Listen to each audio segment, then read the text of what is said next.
बंगाल की खाड़ी के दक्षिण में हिंद महासागर में स्थित अंडमान व निकोबार द्वीप समूह स्वतंत्रता संग्राम की तपोस्थली, संकल्प स्थली, जो राष्ट्रभक्त नेताजी सुभाष चंद्र बोस, वीर सावरकर एवं अन्य स्वतंत्रता सेनानियों के अदम्य साहस और योगदान की कहानी दोहराते हैं।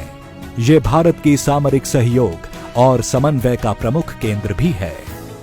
पिछले 9 वर्षों में अंडमान व निकोबार द्वीप समूहों के चहुमुखी विकास हेतु आधारभूत अवसंरचनाओं का निर्माण किया गया है।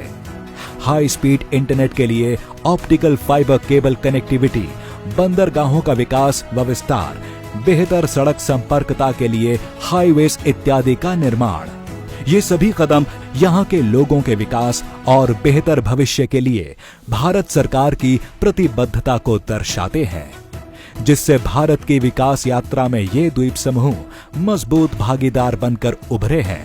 अंडमान एक ऐसी धरती है जहां पानी, प्रकृति, पर्यावरण, पुरुषार्थ, पराक्रम, परंपरा, पर्यटन, प्रबोधन और प्रेरणा सब कुछ है। देश में ऐसा कौन होगा जिसका मन अंडमान आने का नहीं करता है। माननीय प्रधानमंत्री श्री नरेंद्र मोदी जी के दूरदर्शी एवं यशस्वी नेतृत्व में सकल भारत के समग्र विकास पर जोर दिया गया है, जिसमें पिछले 9 वर्षों में विमानन क्षेत्र ने भी अभूतपूर्व प्रगति की है, जहां देश में हवाई अड्डों की संख्या 74 से बढ़कर 2 गुनी हो गई है। वहीं क्षेत्रीय संपर्कता योजना उड़ान के अंतर्गत भी आज देश के टियर 2 एवं टियर 3 शहरों में रहने वाला सामान्य जन भी हवाई यात्रा से देश विदेश से जुड़ गया है। इसी दिशा में अंडमान और निकोबार में यात्री यातायात में निरंतर हो रही वृद्धि को देखते हुए लगभग 800 करोड़ रुपए की लागत से पोर्ट ब्लेयर के वीर सावरकर अंतर्राष्ट्रीय हवाई अड्डे का उन्नयन किया गया है, जिसमें नए टर्मिनल भवन का निर्माण एवं एप्रन का विकास शामिल है। लगभग 41,000 वर्ग मीटर में बना हवाई अड्डे का ये नया टर्मिनल भवन व्यस्ततम समय में 1200 यात्रियों को सेवा प्रदान करने में सक्षम है, जो कि वर्तमान की क्षमता से 6 गुना अधिक है।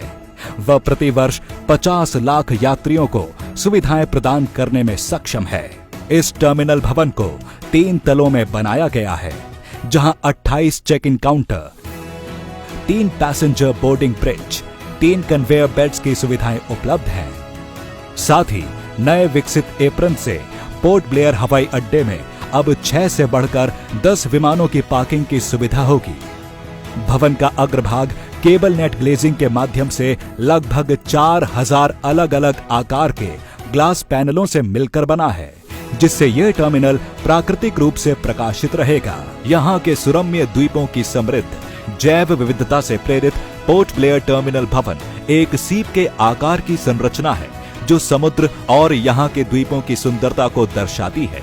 ये टर्मिनल भवन विभिन्न प्रकार की चित्रकलाओं से सुसज्जित है, जो इस द्वीप की संस्कृति, जीवन शैली, वनस्पति और जीव जंतुओं को दर्शाते हैं। इस नए टर्मिनल भवन के प्रारंभ होने से संपर्कता बेहतर होगी, जिससे यहाँ के पर्यटन को बढ़ावा मिलेगा और क्षेत्र के उद्योग और अर्थव्यवस्था को नई गति मिलेगी। साथ ही शिक्षा, स्वास्थ्य, कृषि और मरीन क्षेत्रों को और भी बल मिलेगा।